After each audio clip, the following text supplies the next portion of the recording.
Hello everyone and welcome to another edition of Wyo-Dakota 2A Arsenal Roundup News. I am your host, Richard Espinoza.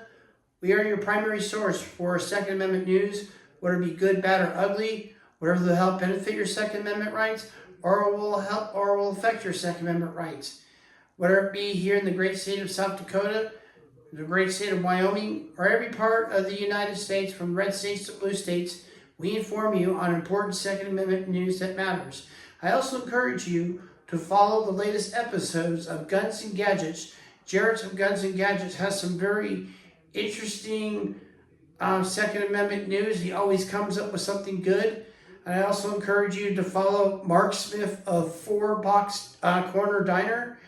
And also encourage you to follow the armed attorneys. Yeah, these are wise, smart attorneys who know the law and know how to protect and defend your Second Amendment rights. I encourage you to watch their latest episodes so that they keep you informed on what is going on in the Second Amendment community.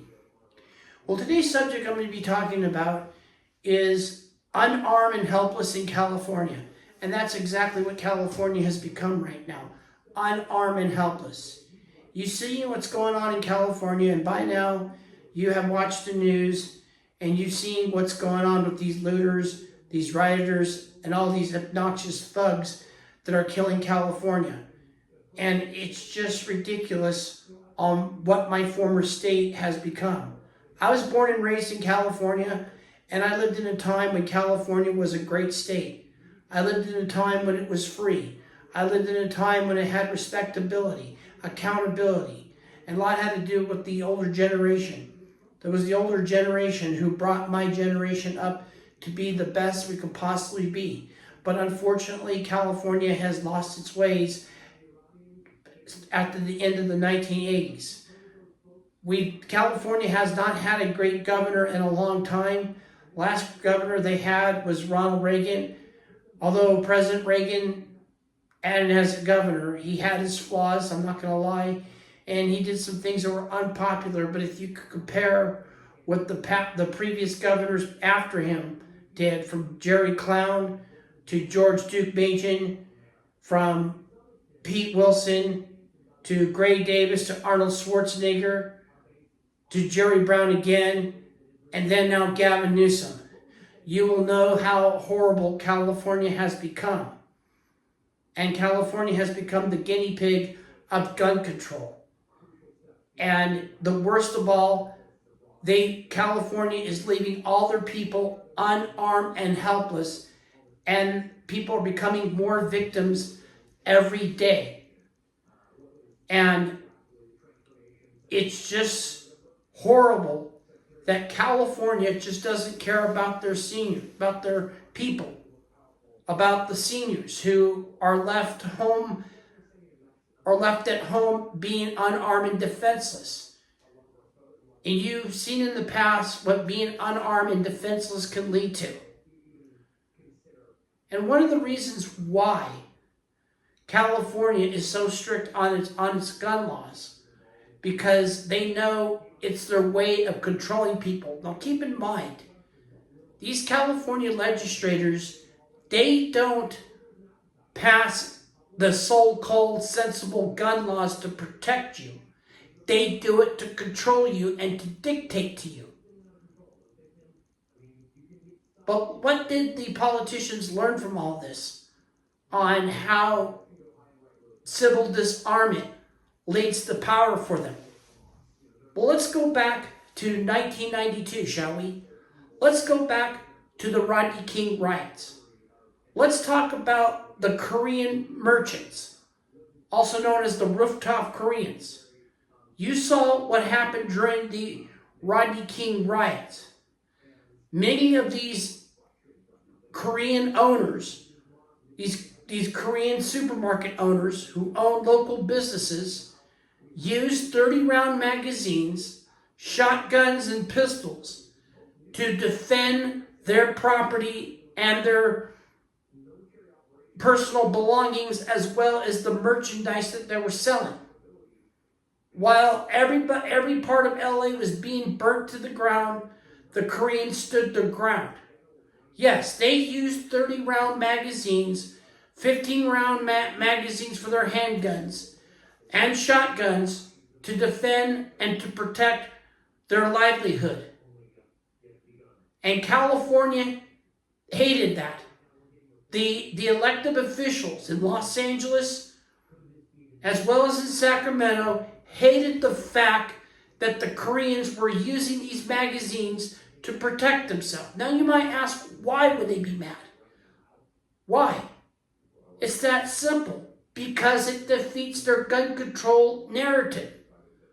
You hear from people like Kevin De Leon or Alex Perdiz. What's the purpose of using a 30-round magazine only to kill people? That's a quote from Alex Padilla. Well, you know what? If it wasn't for 30-round magazines, those Koreans would have lost everything. Now, people will make the argument and say, well, that's what we have insurance for. Yeah, that's right. That's what insurance is for. But you know what? It raises the price of the insurance.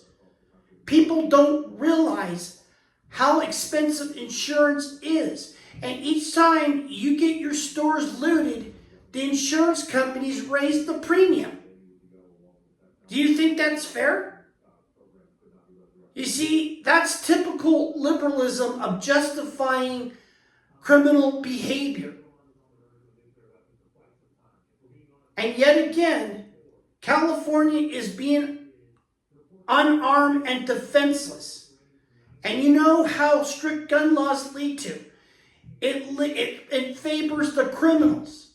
You have all these criminals out on the streets right now in LA protesting, using weapons, using firearms, and thank God our Marines, God bless them, our National Guard, the LAPD officers, they're putting their lives on the line against these criminal thugs who are drawing Mobitel cocktails, committing vandalism, and people are getting their businesses destroyed, people are getting their carjacked and vandalized, and people cannot use a weapon to defend themselves. You see, California doesn't believe in self-defense, and Gavin Newsom is not shy to admit it.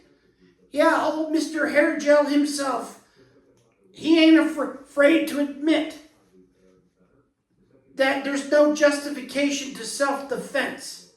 That's what California has become. That's one of the reasons why I moved out of the state. I just got fed up of this nonsense and what is going on. But there's more to the story on California's history of civil disarmament.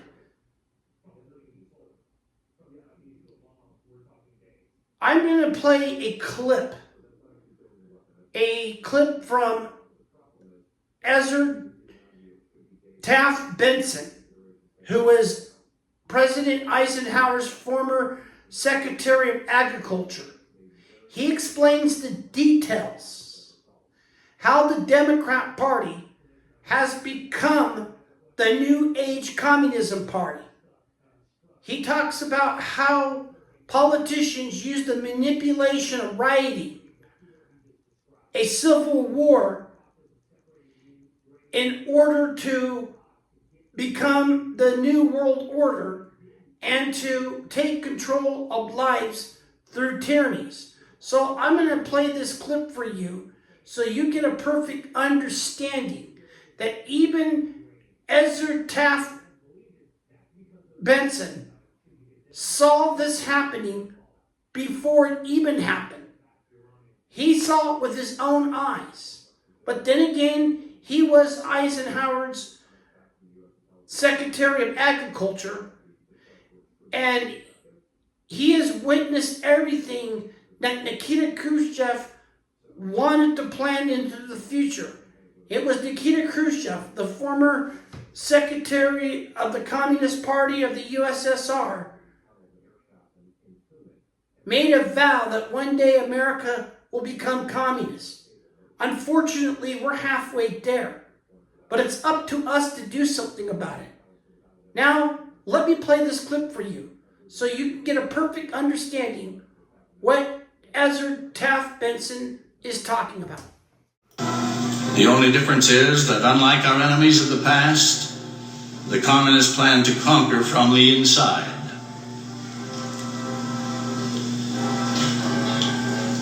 Using such weapons as riots, civil war, political manipulations, brainwashing, blackmail, false leadership, and treason.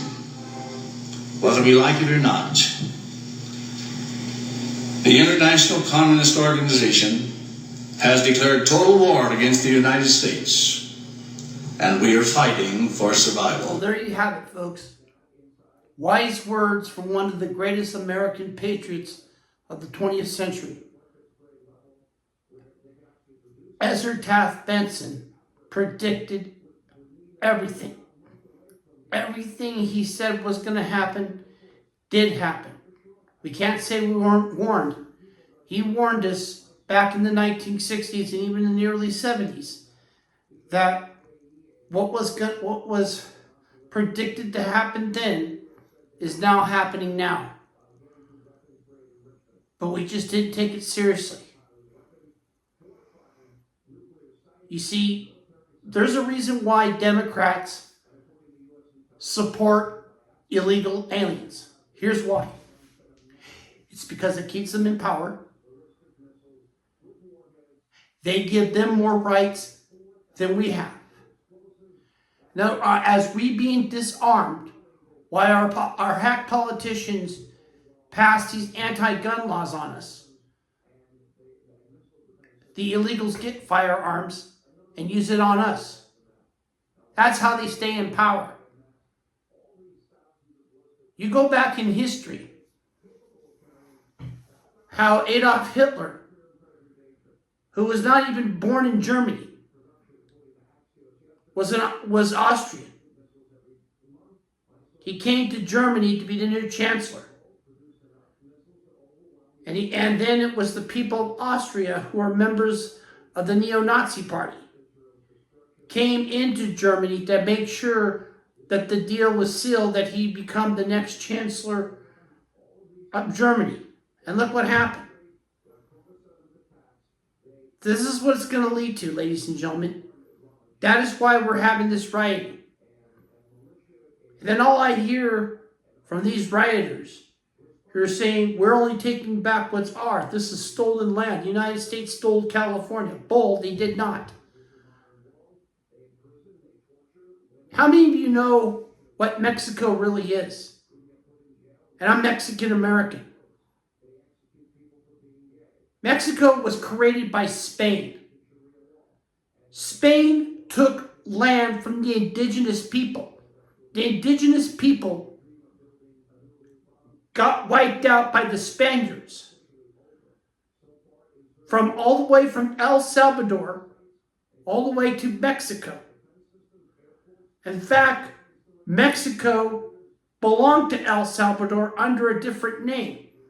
But what happened was Spain divided the land and renamed El Salvador, its former name, to El Salvador, when it was known as another country. It's hard to pronounce it, but maybe you could look it up.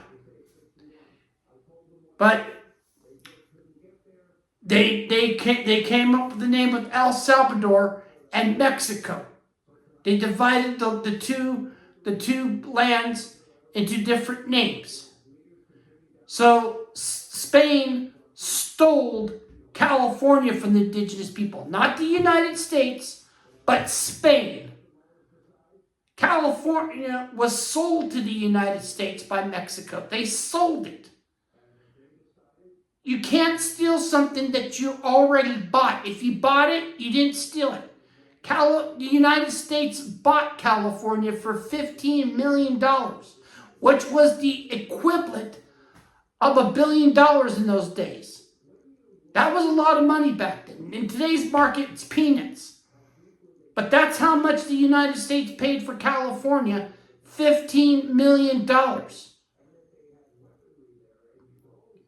So I'm sick and tired of these liberals playing blame the white man for this, blame the white man for that. No, the Spaniards weren't white people. They conquered the indigenous people. They forced them to speak Spanish. They put tyranny on the indigenous people. The Spaniards did. And then you all know the story about Andrew Jackson, a Democrat who disarmed the indigenous people and ordered them to be disarmed. They took away the indigenous people's Colts, Winchesters, to form tyranny. And that's exactly what the Democrat Party today is doing. Because they hate the fact that they're losing their grip and power. But it takes us, we the people, we need to stand up, we need to put our boots on the ground, and we need to stand up to the enemy. And the only way we defend our Second Amendment rights is we need to vote out the people who are denying our constitutional rights.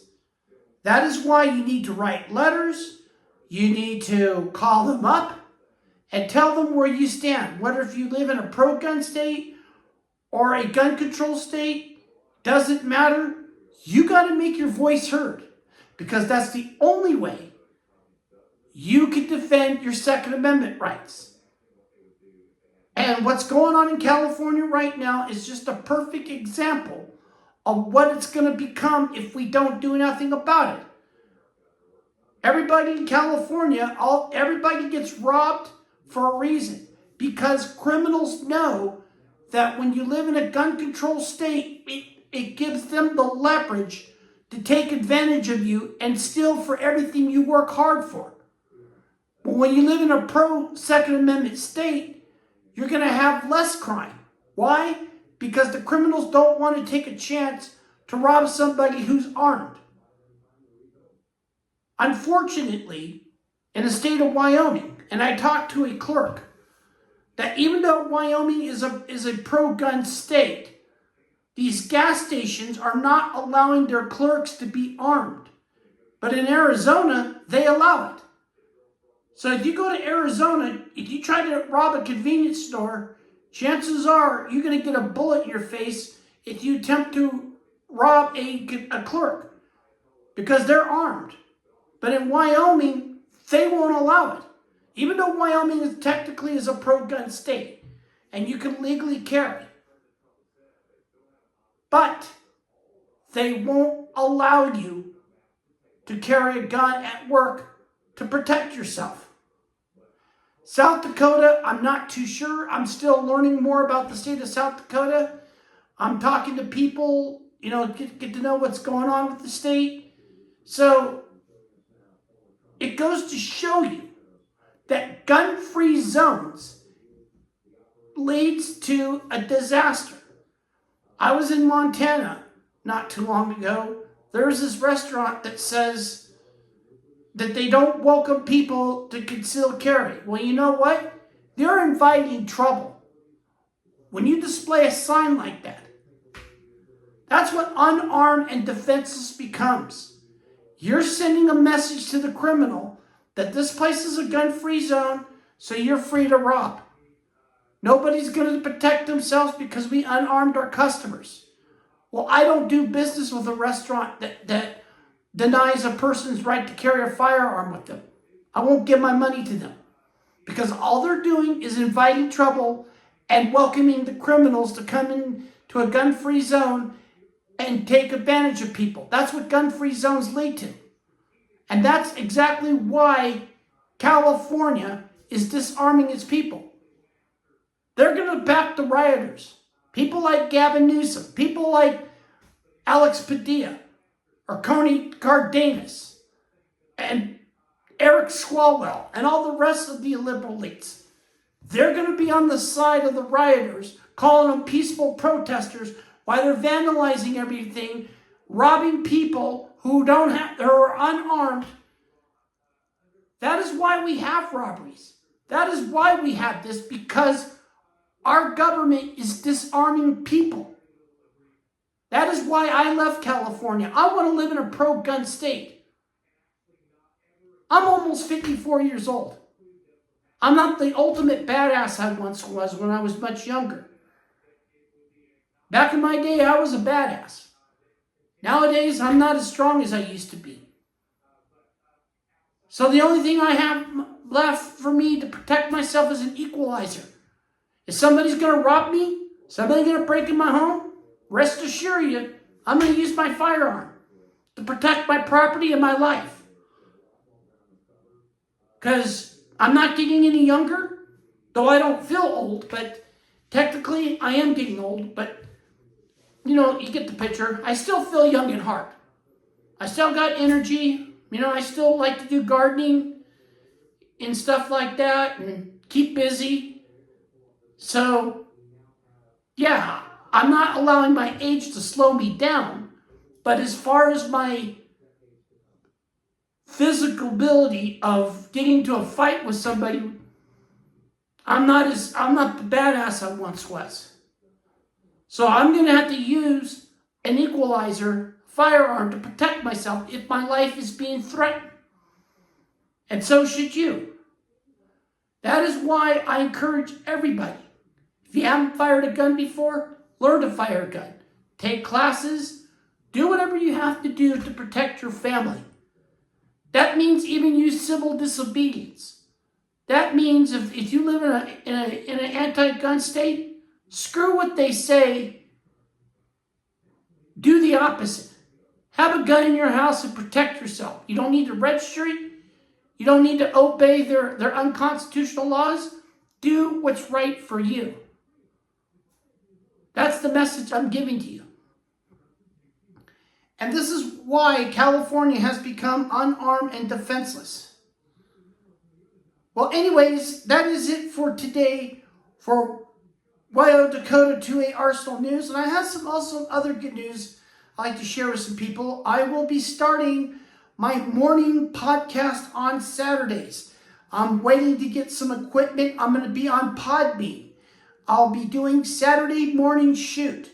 So if you are interested in being a guest on my show, whether you do gun rights activism, or if you're a competitive shooter or a firearm historian, please feel free to send me an email at rjespinoza.roundupnews@gmail.com. And also, if you have important legislation that you want to share that is important and you want to get the word out, please send it to that email address as well.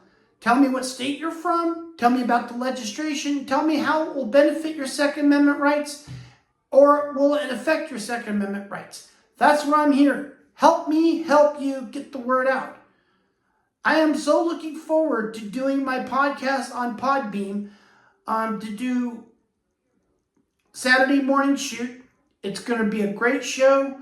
You won't be disappointed. I'm going to try to find the best guests that I can, people within the Second Amendment community, so we can keep you informed on your Second Amendment rights. Until then, be armed, be vigilant, carry a firearm to protect your home and your family and your loved ones and your community. Remember, the Second Amendment is just not about guns, it's about freedom and personal responsibility. Remember, you your own security.